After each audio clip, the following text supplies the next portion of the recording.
जय गुरुदेव। श्री राम शर्मा आचार्य रचित सद्गुण बढ़ाए और शिष्टाचार अपनाए, इस पुस्तिका का स्वाध्याय आज हम करेंगे। तो चलिए शुरुआत करते हैं। सद्गुण बढ़ाए, शिष्टाचार अपनाए। मनुष्य के पास सबसे बड़ी पूंजी सद्गुणों की है। जिसके पास जितने सद्गुण हैं वह उतना ही बड़ा अमीर है। धन के बदले बाजार में हर चीज खरीदी जा सकती है। इसी प्रकार सद्गुणों की पूंजी पूंजी से किसी भी दिशा में अभिष्ट प्रगति की जा सकती है। जिसके भीतर सद्गुणों की पूंजी भरी पड़ी है, आत्मबल और आत्मविश्वास उसे दैवी सहायता की तरह सदा प्रगति का मार्ग दिखाते हैं। अपने मधुर स्वभाव के कारण वह जहाँ भी जाता है वही अपना स्थान बना लेता है।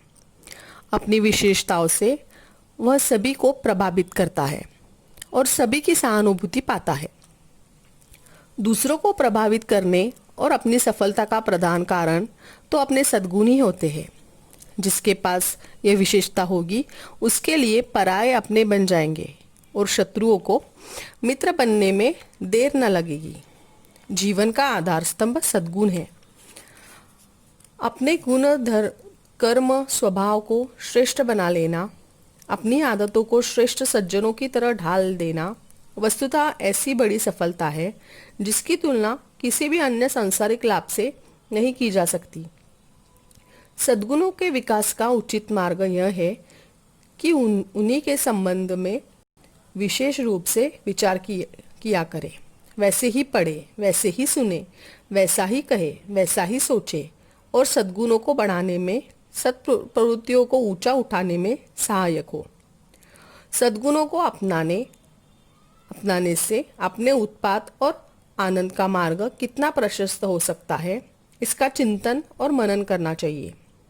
अपने अंदर सद्गुणों के जितने बीजांकुर दिखाई पड़े, जो अच्छाइयाँ और सत्प्रवृत्तियाँ दिखाई पड़े, उन्हें खोजते रहना चाहिए। जो मिले उन पर प्रसन्न होना चाहिए और उन्हें सींचने बढ़ाने में लग जाना चाहिए।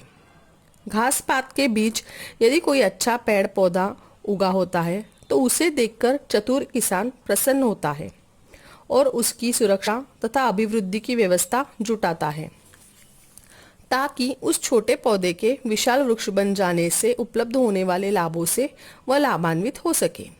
हमें भी अपने सद्गुणों की इसी प्रकार खोजना चाहिए। जो अंकुर उगा हुआ है, यदि उसकी आवश्यक देखभाल की जा सके तो वह बढ़ेगा और एक दिन पुष्प पल्लवों से हरा भरा होकर चित्त में आनंद उत्पन्न करेगा। हम सज्जन बनेंगे, श्रेष्ठताएं बढ़ाएंगे, सद्गुणों का विकास करेंगे, यही अपनी आकांक्षाएं रहनी चाहिए।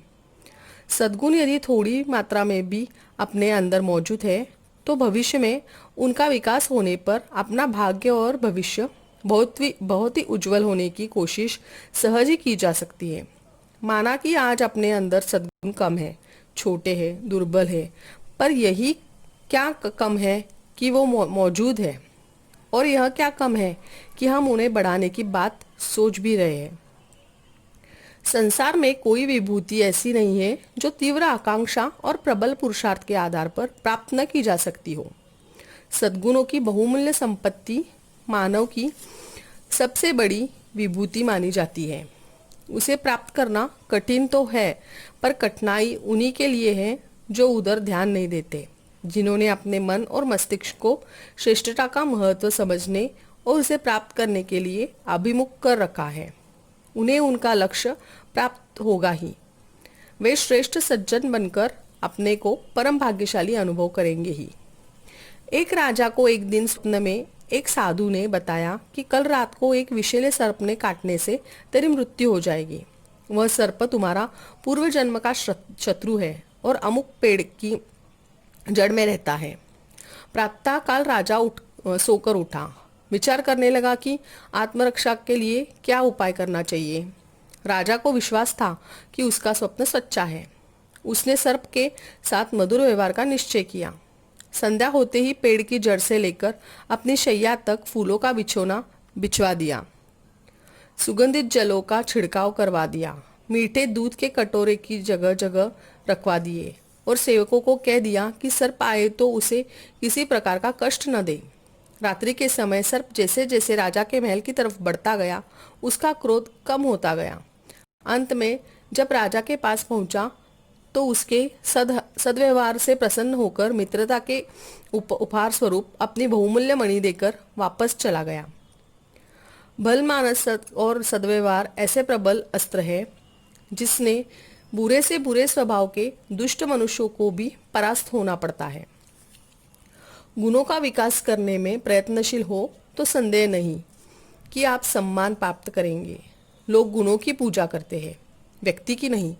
सच्चाई को सिर झुकाते हैं, बनावटीपन को नहीं।